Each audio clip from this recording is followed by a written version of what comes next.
Hello, everyone. Good morning. Thank you for joining today's Signature Showcase webinar, where we feature the views of an insider. Views that may be gleaned from aspirational global brands.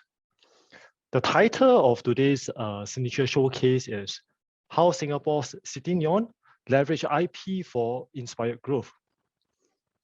With us today, we have Mr. Ron Tan, Executive Chairman and Group CEO of Cityneon Holdings.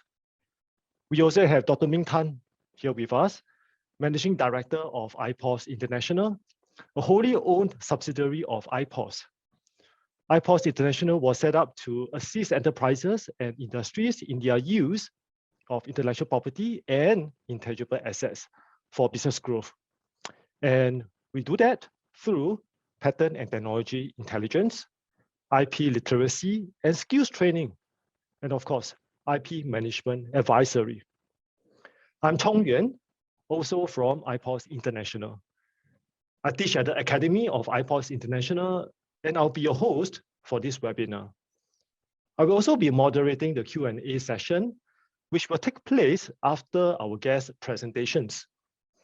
If you have any questions that you may wish to ask our speakers, we welcome you to type them into your platform's Q&A panel at any time. Before I pass the spotlight to Ron, please allow me to give a brief introduction of Cityneon, their IP experiences, and Ron, the man himself. Mr. Ron Tan helms Cityneon Holdings and Victory Hills Exhibitions, a wholly owned company of Cityneon Holdings. Cityneon is a global experience entertainment company, providing not just any experience, but experiences that are large-scaled, unique, and immersive. Under Ron's leadership, Cityneon has transformed into one of the world's most respected and recognized company in the experience entertainment industry today, with a reported market capitalization of $1 billion. A substantial part of Cityneon's revenue today is attributed to their global experiences that are derived from their partnerships for intellectual property rights, or IP rights, as we call them. Cityneon has formed IP partnerships with major international studios such as Disney, Marvel, Hasbro, Universal, Lionsgate, and 20th Century Studios. Spearheaded by Ron, Cityneon also worked with the governments of Peru and Egypt to create unique and immersive IP experiences based on ancient civilizations, including Machu Picchu of Peru and Ramses the Great of Egypt.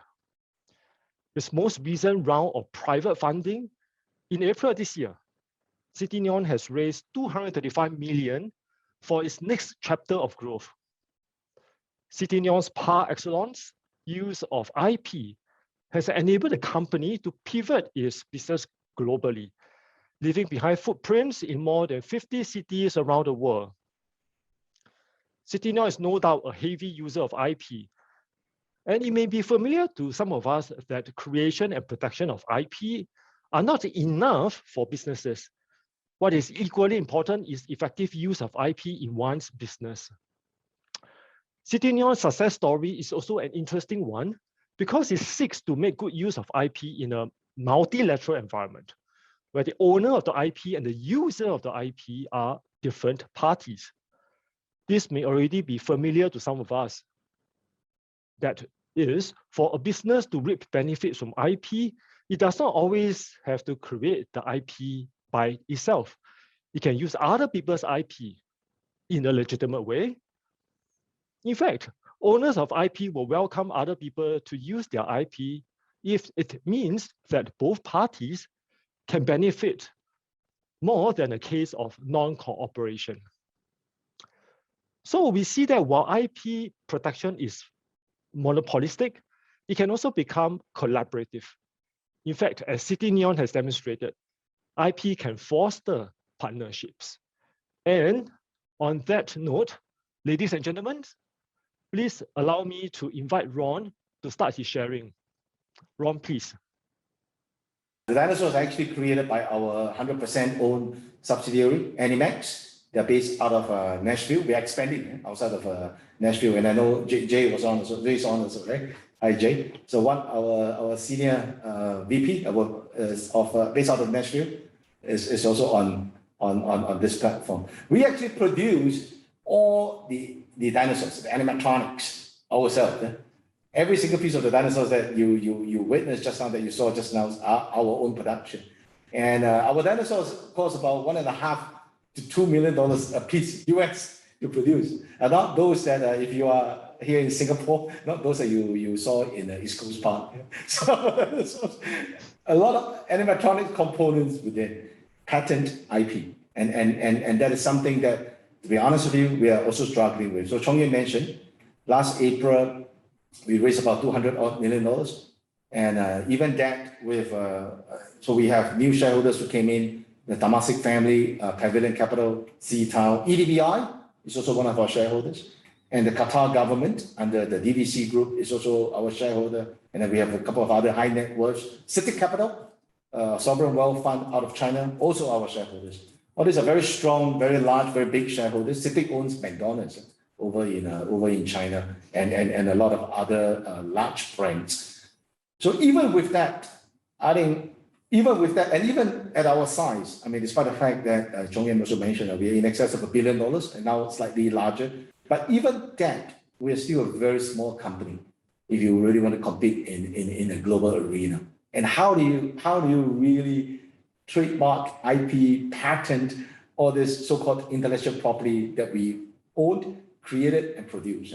It's not easy. It's such an expensive exercise. Even Bill Gates said himself, right? You guys probably heard. Intellectual property has the shelf life of bananas. Shelf life of bananas. Even if you patent it, you trademark it, you don't use it, you will lose it. Very difficult exercise. But yet, it's something that we need to take into account and pay respect to. So I was chatting with Ming earlier also that when we were small, we literally stood on the shoulder of giants. So maybe just a quick introduction of Cityneon, and then after that we can get into the Q&A, and then we can open up with Ming, and then we'll open up to the rest of the panel.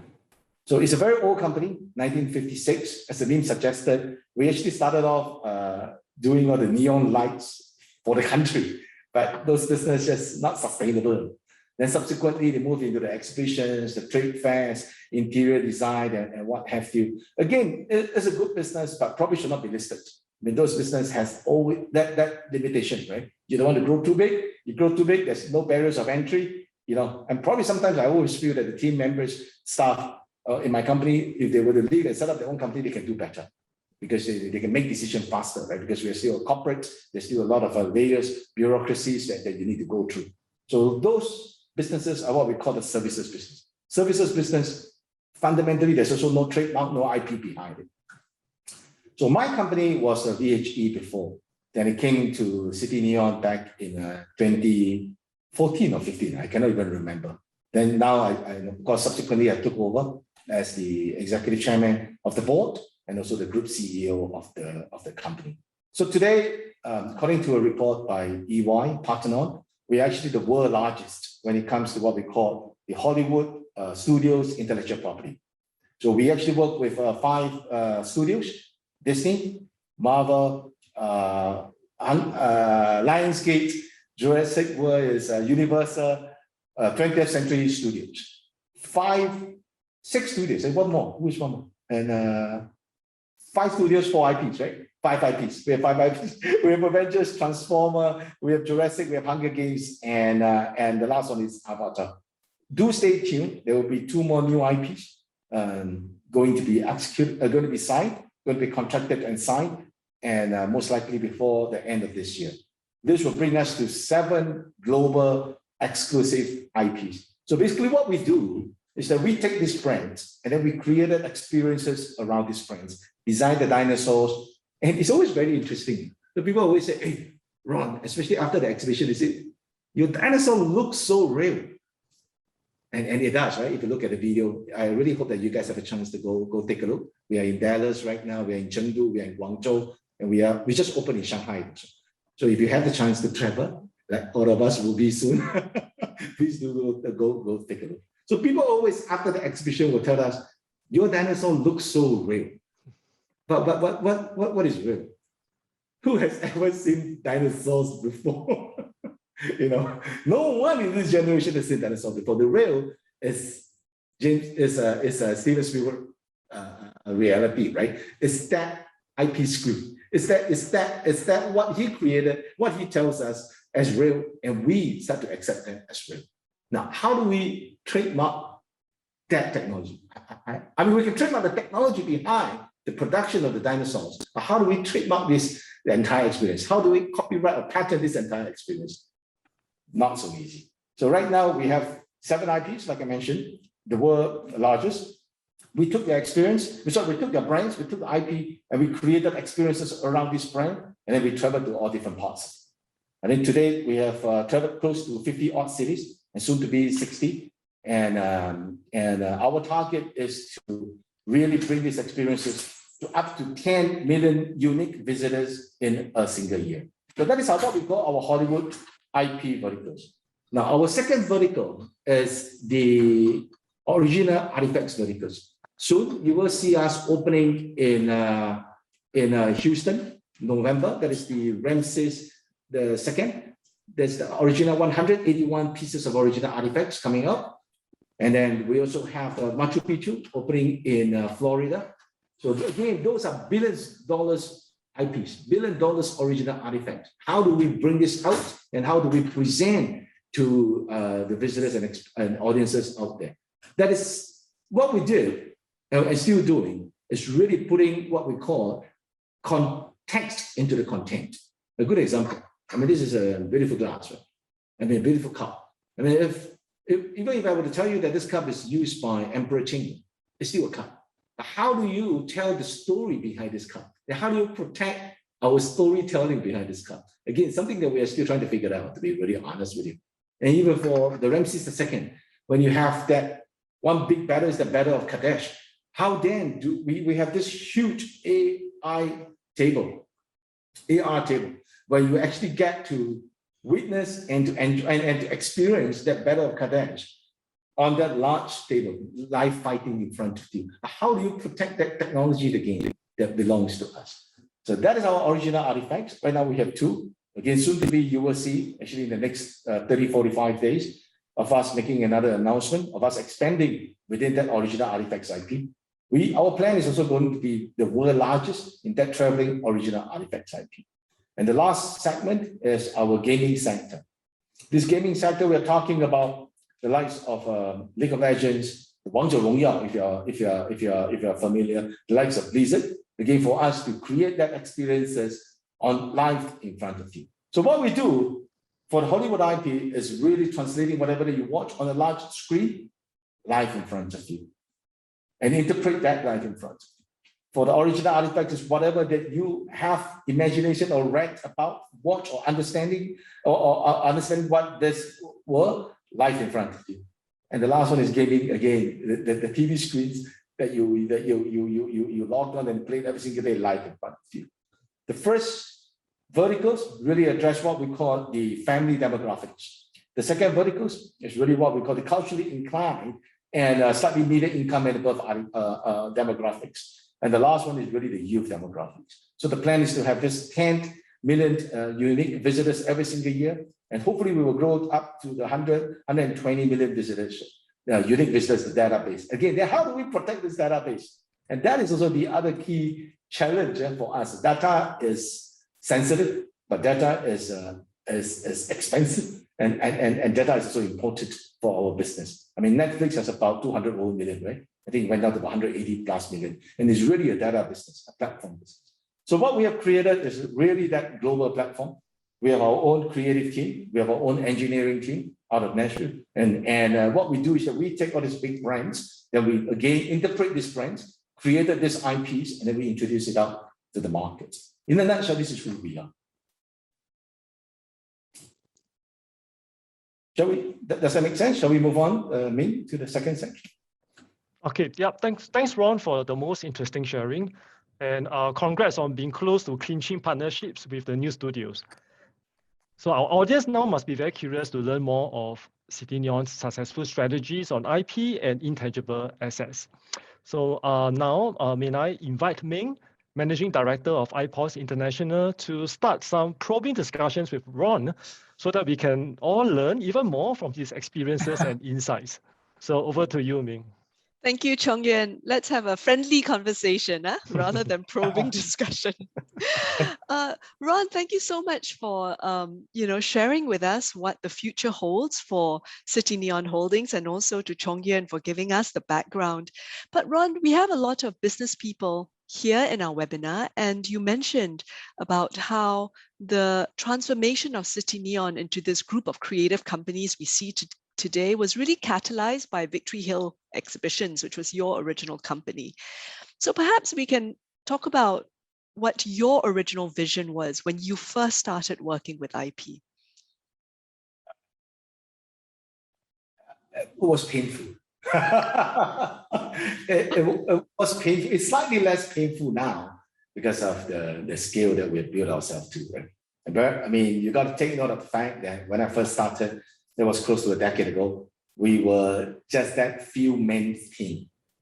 And when we secured the right from Marvel, I mean, just imagine the acceleration, just imagine the excitement, right, that you have the chance to work with Marvel to produce, and of course, what we call the Venture Station, and to open the show in New York. Now, anyone, I believe that in this platform, if you're given that opportunity, you will want to grab it and think that this is probably the opportunity of a lifetime. But that venture nearly killed us because we totally underestimated the entire scale of rolling out and experience and the exhibition to produce like this exhibition of this scale at a point in time. Marvel came, and you guys might also be surprised. Marvel headquarters is based out of New York, right? And of course, now after they got acquired by Disney, and then they have different offices everywhere in the world, and they got acquired for close to $4 billion. And Marvel at a point in time, you guys might not believe, it's only what, 40, 50 people. Why? How did they get acquired? Yeah, when we talk about Marvel, you would think like there are thousands of people, right? IP. You won't even believe the number of IPs, the number of characters within Marvel. In the past, before Disney acquired, we will know Spider-Man. We will know Spider-Man. We will probably know Hulk. I grew up before. In fact, all the characters are at the background. But you will not know Ant-Man. You will not know Black Panther. But those are all the IPs that within Marvel. Strong IP that today is probably worth like tens of billions, most likely than not. But in the hands of Marvel alone, when it was not acquired by Disney, it didn't really try. So you see, such a strong IP, but they didn't really try. Why? Marketing. And that is really the reason that we decided to, like I always say, stand on the shoulder of giants. And it's really not easy. Even when you have that strong original IP, you don't have that global platform. You will still not be able to truly monetize this or to realize the value of it. So Marvel came about 17 times when we signed up that, when we tried to open that experience in New York. And if you guys read about me in one of the journalist interview, the business was actually over even before we began. They are so peculiar about every representation because it is their brand. And that is really what the genesis and the DNA of Cityneon. At the end of the day, when we open the show, when we open Avengers, when we open Jurassic, when we open Dinosaurs, no one will ever know that it is Cityneon behind it. We are actually standing on the shoulders of all these giants, and yet we got to represent all the brands true to its origin, true to its color, true to its value, down to the color tone, to all the super fans out there. But at the same time, the real money is not made only purely from the super fan who knows every thing about the brand, every small little details about the brand, but you truly make money also from the masses, the 95% of them. If you were to watch a Marvel movie again, you probably might not be a fan, but these are the guys, these are the mass audience that we want to attract to our experiences. So how do you strike that balance? How do you create an experience that can entertain both the super fans and also the casual fans that truly bring forth that money. And then how do you respect the brand? And we only had that one studio relationship then under VHE. But today, as you guys know, we have 5 and 2 more coming, and it's all global. When we first started, it's only just one set allowed for you to build and one territory allowed for you to open. And today, everything is exclusive, everything is global, and we get to build multiple exhibitions and experiences sets in different parts of the world. And all this takes years, and that trust built by us, a Singapore-based company, really with all the multi-billion-dollar studios. I think those are really the precious things. So IP actually goes beyond just legal, just filing. It is also that soft part of it, which is the trust. Yeah, thank you so much. And I heard that Marvel's catalog of characters is in the thousands, right? And so they have this amazing back catalog and so much potential. But Ron, can I just ask? We talk about working with companies that have been creating content and brand for decades, and that they're so specific in terms of, as you say, right down to the skin tone and everything. IP is often spoken about in the context of this kind of protective nature, right? Very negative rights that prevent others from using your IP or putting guardrails up. But in the case of Cityneon, IP is the language, it is the mechanism, it is the foundation for collaboration. So Cityneon, therefore, is really an IP company at its heart, right? It is the raw materials, quote unquote, that you use. You're licensing the IP, and then you're creating new IP to create value both for your company as well as for the IP owners. Can you maybe share with us a little bit about what it takes or what it took to make a whole company think like an IP company, that journey from being traditional service business, as you mentioned before, into an IP company, which really looks at IP as their most valuable assets? We are far from being an IP company. I really think that we are still very far, and it is always a work in progress. It's really interesting. We just had our management meeting yesterday in this same room, and we were talking about China. We were talking about setting up an office in China. We're talking about exporting technologies, proprietary technology that we owned into China, or for that matter, any parts of the world. It can be Singapore, China, it can be Qatar, where we are setting up our own huge 80,000 square feet office over there. So now we are human. we are all human beings. Right? We are all generally a little bit selfish and suspicious sometimes, and especially if something that you own is something that you produce and you want to protect. But what are you protecting? I mean, I use the example of Marvel. I mean, if at the end of the day, you also need that platform, that Disney platform, in order for the IP to see the value. So we can choose not to export the technology by just ring fencing, protecting, and then hopefully wait for 10, 15 years later that somebody realized that, wow, this is good, and willing to pay that few $100 million, $1 billion for that technology that you don't even have a chance to really put forth out there for people to experience. So that is what we want to see. I mean, like I said, IP, being too legalistic about it, being overly protective about it, you won't be able to get to where we want to go to. And it is an expensive play. And even Bill Gates himself in this own business said that it has shelf life of a banana. So what will make sure that we scale it big enough? So don't run around. You will never be able to win a soccer game or sort of thing. You will not be able to win a soccer game if you just have a very strong goalkeeper. Right? If you have a very strong goalkeeper and 4 defense, or you put seven guys to defend the goal, how are you going to score the goal? At the end, but I'm not, again, if you don't have a good goalkeeper, you won't ever be able to win the game either.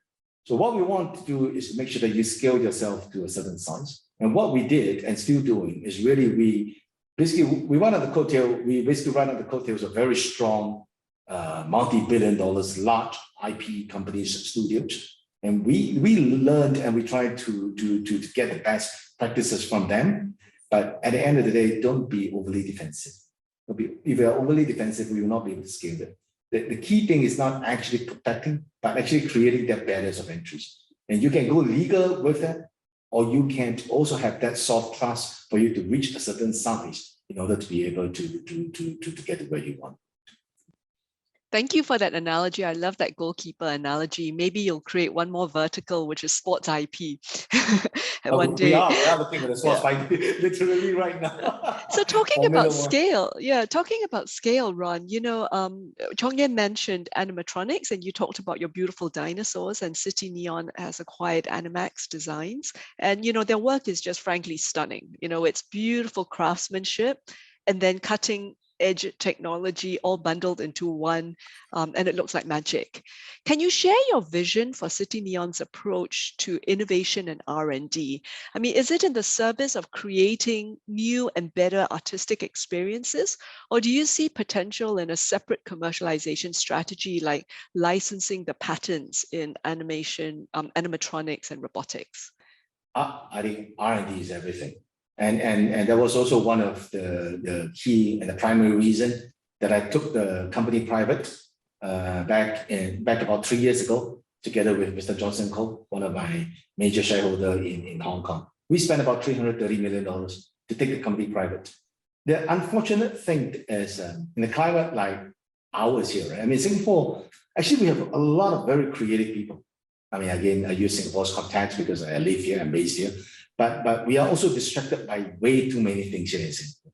I mean, we're distracted by property prices, by cars. So it's very, very difficult to focus on R&D here in this city.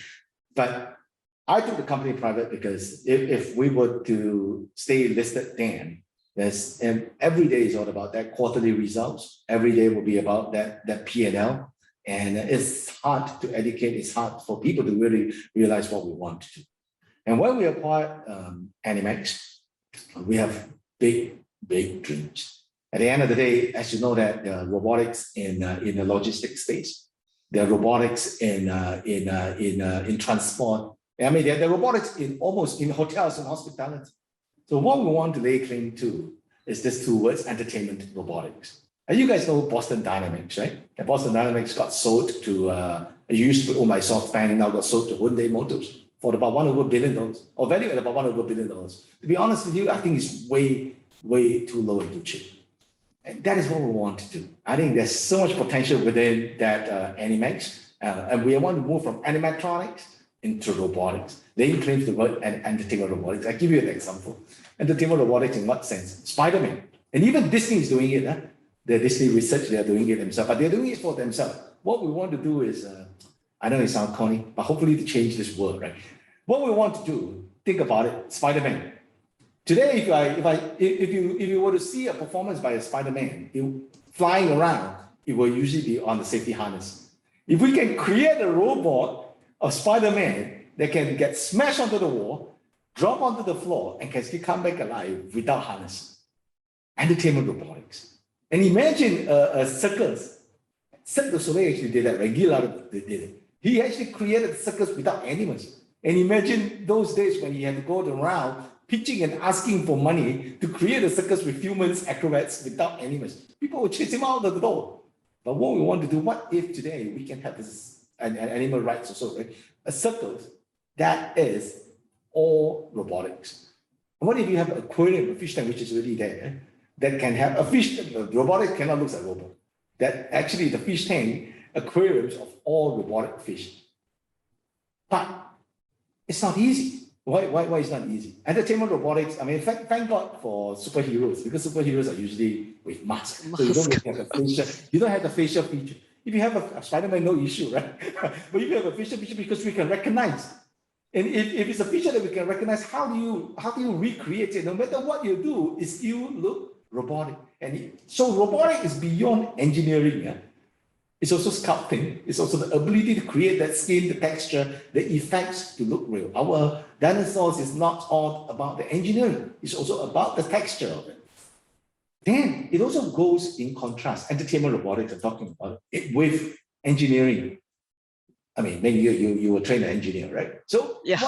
what engineering when you were trained is to try to fulfill the task in the shortest possible route, shortest possible means, And you don't care about movement. You just want to get there in the quickest time. Operational efficiencies. But entertainment robotics cannot.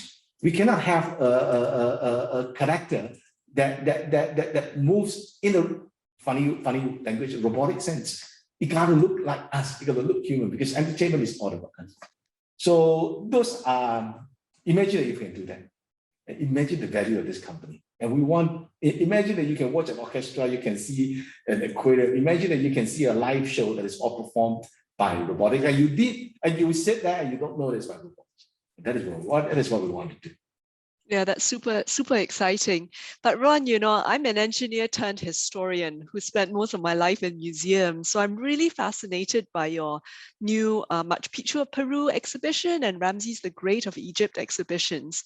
You know, at IPOS, we work with public agencies to work with the private sector to commercialize national IP, you know, such as publicly funded R&D. But in the case of Machu Picchu and Ramses, it's cultural and historical artifacts. In fact, you know, this is a supporting sort of effective commercialization of IP owned by the government is one of the key principles of Singapore's National IP Protocol. And, you know, Chong Yuan, for example, trains public officers in how to deal with IP in a collaborative relationship with commercial partners. So I'd love to ask you, you know, you've worked with your Disneys and your 20th century and your Hasbros, versus working with owners of cultural heritage and historical artifacts. Do those IP conversations play out very differently? Differently and equally painful, I have to say, because it's not easy, but nothing is easy, right?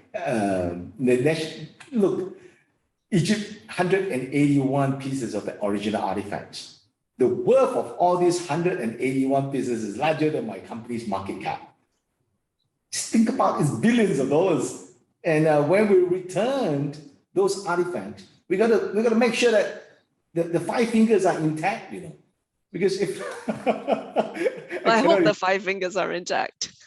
In the first place, I don't know whether I have five fingers, but anyway, so those are not easy, and we have to involve ambassadors, and if no one insurance company will be able to, we work with Lloyd's, no one insurance out of UK will be able to underwrite the entire insurance. Even they have to syndicate out the insurance just like a bank. And you mentioned earlier, right? The earlier question about being protective. I can be really protective about everything that I design, that I produce, that I create when I'm a $100 million company, a $200 million, $300 million company. Or do I be open about it and prepared to share, be confident to share whatever that you have produced, that you have created, be very confident, including what we are doing right now with our engineering, because you still need the platform. And who has that platform? Now we have the platform. If I was just being protective, we would not be able to be where we are today. But right now, we are still not very large, but we are large enough for people to trust, because people look at all the track records. When you guys, if you work in a corporate, you want to work with this company, you got to look at the track records of the company to be able to explain to the bosses, right? And our first track record, my first track record was with Marvel. And that was tough. That was such a short tenure contract. It's crazy. I mean, anyone, I tell you what, if I were to go back again 11, 12 years, I would never ever sign that contract.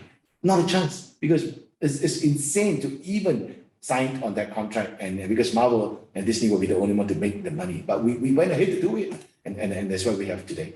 So what I meant is, you got to, IP is valuable, don't get me wrong, but you also need to have that platform in order for this IP to truly make sense and to leverage on what you have to really commercialize this. And that is what we have right now. And when we are of a certain scale, we have a pretty good strikers right now scoring goals. And we are getting very serious when it comes to the IP protection. And we started to look at how do we protect our design. We started to look at our engineering, how do we protect it, and some trademarks, some patenting. But it takes time. So we tend to probably do it the other way, rather than maybe the traditional way of the IP, the patent protection, if that makes sense. Yeah. Great. One last question before we hand over to Chong Yuan for the floor. You talked about looking at different types of IP, and you also work with brand owners and artifact partners from different jurisdictions. I think Chong Yuan mentioned that Cityneon has had shows in over 50 different cities, and each has their own separate legal regimes. So this calls for really in-depth expertise and know-how in how to manage IP as a global asset, and also a certain agility in thinking about IP. And at the same time, also understanding all the nuances of the local systems. So in copyright, for example, we can see that it's treated differently from country to country. In the US, which is where maybe you started with the film studios, that can be registered. And in many other countries, the right is vested on creation. So how does Cityneon manage these jurisdictional challenges, even as you're building a global business? Again, not at our size.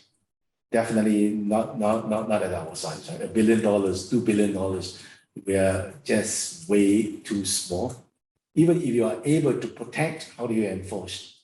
We were in Russia, we were in Moscow, how do you enforce that? And we were in North Shopping.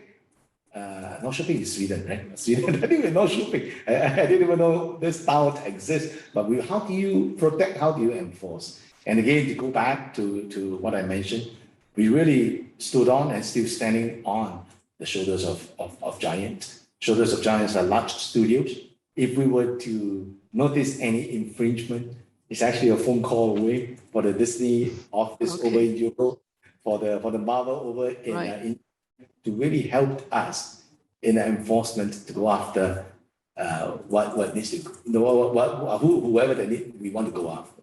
But even that is not easy. If you've been to Times Square, my first exhibition, the Marvel exhibition, was actually on 44th Street, Times Square, right? 44/7. And when we opened that, remember that I said that Marvel came 17 times? So Marvel came 17 times, and finally on the 17th time, they allowed us to open.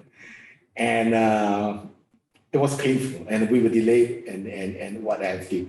And I remember one night, the next day we get open, the approval finally came, and I walked back to the hotel. The minute I walked out of the hotel, then I saw a Mickey Mouse. I saw Iron Man, the suit, right in the middle of Times Square, taking photographs, right? And if you take the photographs, they'll ask for $10 or $15, so be careful. And yet those are they, you do really honestly believe that they are all copyrighted or trademarked? No, even studios are not able to really make sure that that their IPs are protected to the last cent. So what we can do, we got to be a little bit more commercial about things. And I always believe that protection is correct, but don't get defensive. If you're overly defensive, the business will not be able to grow. So you're protecting over nothing. So that is a bit of a mindset shift, because we got to focus on our abundance, and then don't object to sharing. Just focus on the abundance. Don't object to sharing. I love that, what you just said about focusing on the abundance and looking at growth, right? That's really, rather than strangling, that's just wonderful. And also your relation of that close collaboration that you have with the studios in helping on the enforcement side. It's also just, I think, testament to the relationships that you build. And although relationships are not an intellectual property, it's certainly a really important intangible asset, which clearly is important for your company as well as important for so many companies. And Ron, relationship and trust. Relationship and trust, that, that is so important. The trust is very fragile one. Correct. Trust is never given. Trust is always earned, especially with a multi-billion. I mean, we are, it's as good as if you have children. We are really trying to tell the story of the parent's daughter. We're bringing out the favorite toys of the daughter out there, and we are trying to craft a certain image or to extend the existing image of the daughter. Imagine how the parent will feel. And it will never be given to you, or I trust you just because I like you. Just go and tell the story of my daughter. Nah, it gotta be, it's not given, it's definitely earned. And I think that, and that is really our barriers of entry. That is really and those intangible assets are as much sort of part of Cityneon's value as well as, you know, the actual registrable or unregistrable IP that you create. Ron, we have about 10 minutes. I'll hand you over to Chong Yuan. We see some questions coming in, and it leaves me to say thank you very much. I will stay on, but over to you, Chong Yuan. Thank you, Ming. Thank you, Ming. Thank you, Ron, for the interesting sharing. I think you also shared something that I mentioned earlier, that although IP is monopolistic, but looking at Cityneons experiences, IP can also be very collaborative, right, and foster growth. So on that note, there are already a few questions. There are some questions already in the Q&A panel. So the first one that we have, I think, asks about social enterprises. Maybe, Ron, you can share more with us on how Cityneon has actually, of course, I mean, a business is not here to solve the world's problem, but perhaps you can share a bit more about how you have used IP in your social enterprises, some activities, or how have you used IP for social enterprises? I believe in education a lot. I mean, I would lump and I would categorize education as a social enterprise. I mean, today I think the buzzword, the talk of the town is always ESG. But when we talk about education, we are not talking about just helping and giving money to anyone, right? What we want to do is for that person to be able to grow into that role himself. A good example is this. And who doesn't want to work or intern with Disney? Who doesn't want to work or intern Marvel Studios? So we do work with the studios to provide opportunities as such. In fact, one of the scholars that we sponsored, and our scholarships are all without bond, because we don't believe in bonding any of our scholars. And at the end of the day, I think that individual, that if we are able to help, and hopefully that he can become a Mark Zuckerberg, right? Because he's right now working in Facebook, and he over in US. I believe that he's probably going to grow bigger than who we are as a company. And when he grows bigger, that's why I say focus on your abundance. Don't focus on your lack.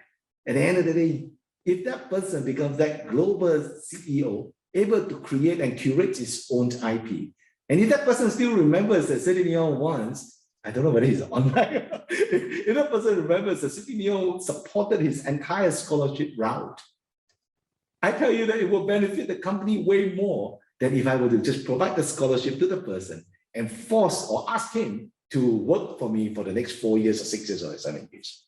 So that's why I say that it's the same thing with us right now as a Cityneon, as this company. IP, there's always this legal trademark, fighting legal cases, defenses. But there's also what we call the soft IP, which is trust, reputation. And this is how do you trademark and copyright your trust and patent it? You cannot. And this one is the one that really set us apart from so many companies out there that found so many patents. But which is important? Which one is more important? Which one can scale more? I don't know. I mean, it's all, again, personal opinion. Yeah. Thanks. Well, I envy your scholars. I'm sure they would have a lot of experiences with IP by working with Cityneon. No, in fact, not only scholars, even interns. And in fact, our office in Nashville, right? And we just hosted 5 or 6 interns. I mean, different nationality from different parts of the world and different culture. Also, they just finished their internship and really understanding the engineering behind all these experiences that we put out, right? And all small little things that we can do. Yeah. Brilliant. Our next question goes a bit deeper and asks, in your organization, how do you organize yourself to better handle IP? I guess some people are saying that it may be good for there to be a IP dedicated department looking at IP issues. So your views, please. Well, of course, we have a lawyer who's IP trained, and he is our in-house counsel, and he worked with a lot of external lawyers and counsels that will give him advice. But maybe I should use that when I interviewed him, when I hired him, he reports to me. I told him clearly, to just use that as an example to really reflect the style of how I see IP. So he's a lawyer. He's trained as an IP lawyer. But the minute that he comes in-house, actually, I don't even want to know any of the law, the IP laws, the IP issues, the requirements, because that in him, I'm sure that he has all the knowledge, and that in him, together with the rest of the external lawyers, would actually have deep knowledge of what the law, IP law entails. But what I want of him is to truly understand, and he sits in all our weekly management meeting, but truly understand what the company does on a daily basis.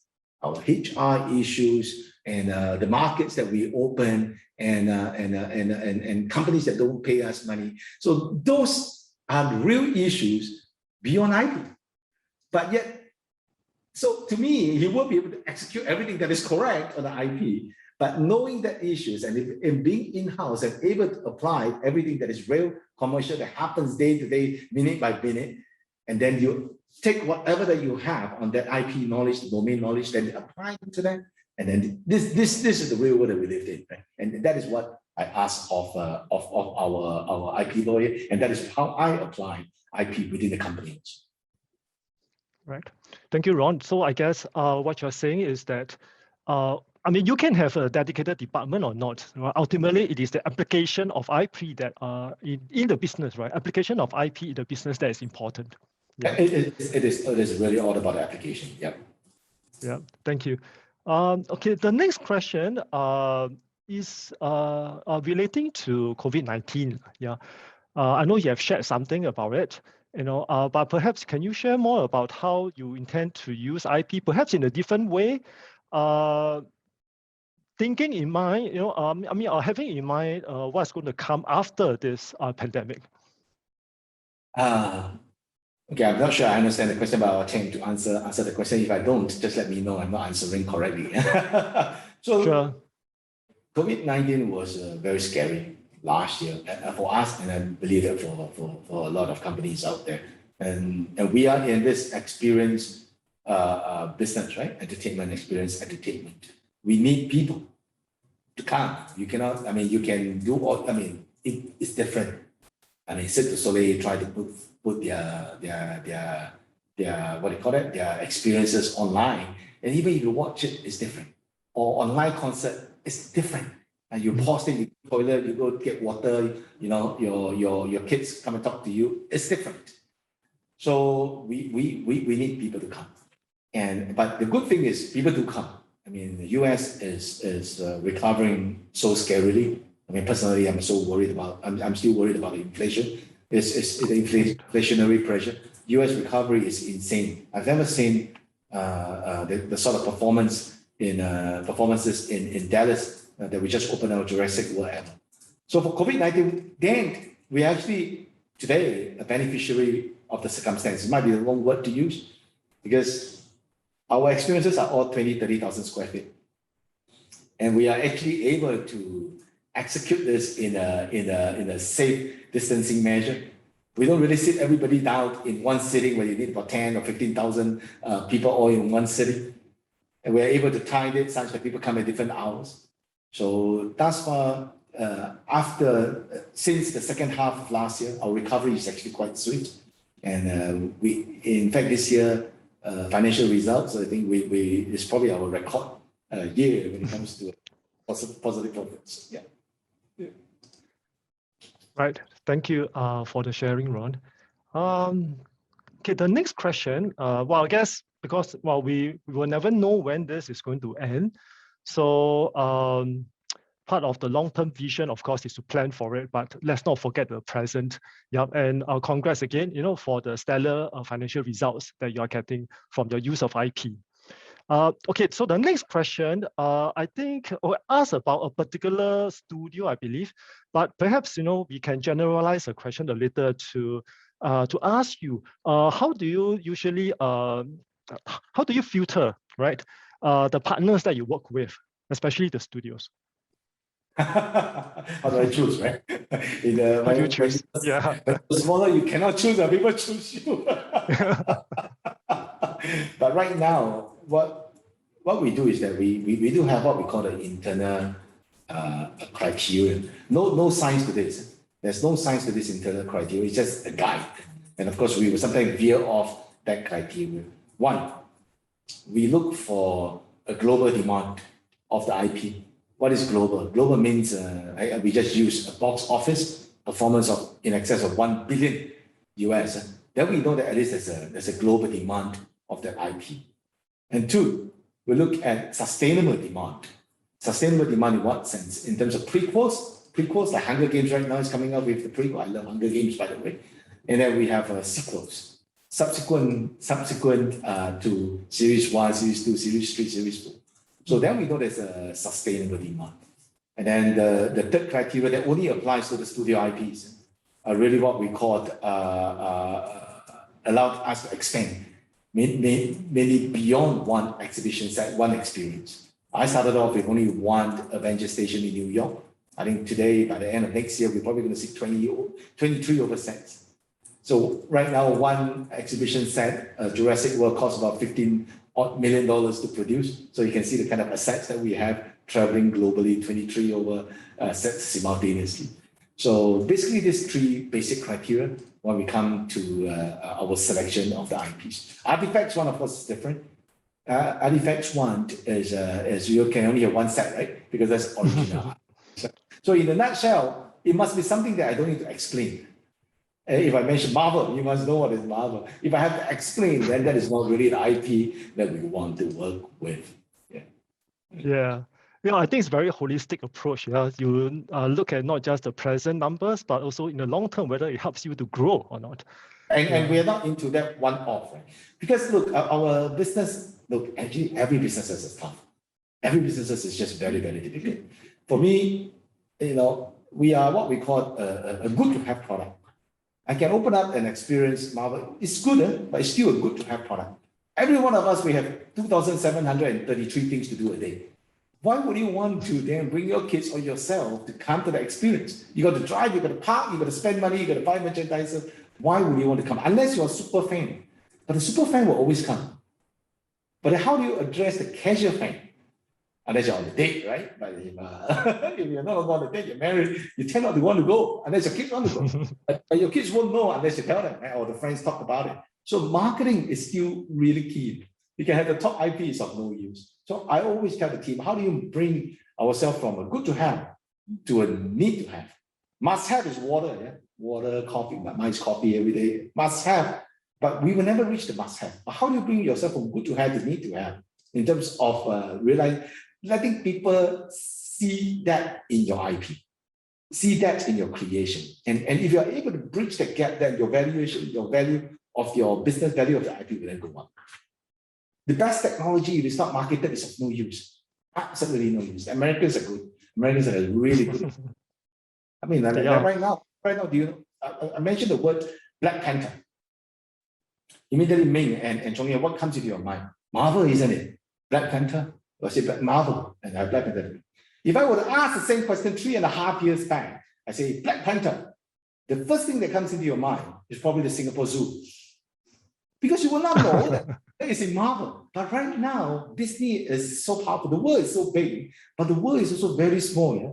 So when Disney launches a movie, they will tell you exactly June 23rd, 2022, I'm going to launch the movie. Who does that?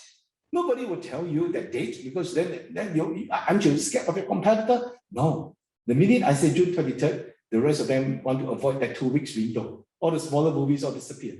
And then that IP automatically become well-known globally. So it's pretty amazing. And we are still in the process of standing on the shoulders of all these giants. We don't really use the IP, but we partner with the IPs. You must have done such a good job, I mean, whetting all our appetite up to actually experience for ourselves. And in fact, the last question, which I have, we only have time for the last question, unfortunately, relates to experience, I guess, our individual experience. Now, before we pose the last question to Ron, and thanks Ron for agreeing to extend the time by about for about 5 minutes or so. But before we take the last question, allow us to initiate a quick poll for your valuable feedback. Our audience on this webinar. So a poll will be launched, but feel free to look into the poll after the last question. At the same time, we also like to let you know of our upcoming complimentary webinar in September on the topic that is close to our hearts, and that is leveraging your intangible assets for global success. This webinar hopes to provide audience with more practical strategies and more detailed insights to help us to prioritize resources and capitalize on our IAIP position. More details will be shared on screen at the end of this webinar, so don't be too quick to sign off, all right? So now to our last question, I guess is, we want to come back to Singapore for our last question. And Ming, feel free to chip in as well, which is, Ron, what do you do? I mean, what are your plans to bring your experiences to Singapore? These are IP experiences to Singapore. What are your plans for, relating to IP for Singapore? Okay, first thing first, you are letting me see my own rating. So I'm seeing it live right now. No pressure, Ron. No pressure. Can you click 5, please? Yeah, Singapore is such a, I mean, it's my home. I love this country. It's such a, but we just don't have the domestic demand, right? And but after saying this, if you guys pay a little bit of attention to that video that we showed, there was a little bit of a snippets of what we are planning to do in Singapore. We have a very big initiative that we cannot announce yet. Soon, I think hopefully end of this year or the first quarter of next year. So do stay tuned. There will be something really massive next year here in Singapore with a very large organization that will bring forth our intellectual property IP into this space. So they look forward to that. Yes, please stay tuned. Everybody will stay with bated breath on that. Thank you, Chong Yuan. Yeah. Thank you. So, Thank you. Yep. Okay, we are going to draw this to a close, but as I mentioned, don't forget to don't be too quick to sign off. And on that note, perhaps please join me to thank Mr. Ron Tan once again and Ming for coming in to share with us your experiences. Thank you. Thank you, guys. And please write to us. We are also hiring, and we are hiring. We are really looking at building up our engineering team, especially on the Animax side, and in fact, almost different divisions. So if you guys have any interest, please go to our website. Please go to our social media, follow us a little bit, and see if there are any things that might interest you. And we hire from different disciplines, engineers, lawyers. Like I told you, my music director was a lawyer. Engineers for sure. Thank you, guys. Thank you. Thank you, Ming. Thank you so much, Ron. It's been an absolute pleasure. And, we're so proud to have a company like Cityneon be sort of homegrown and yet, so globally impactful. Thank you. Thank you. Thank you. Okay. Stay well. Thank you. You too.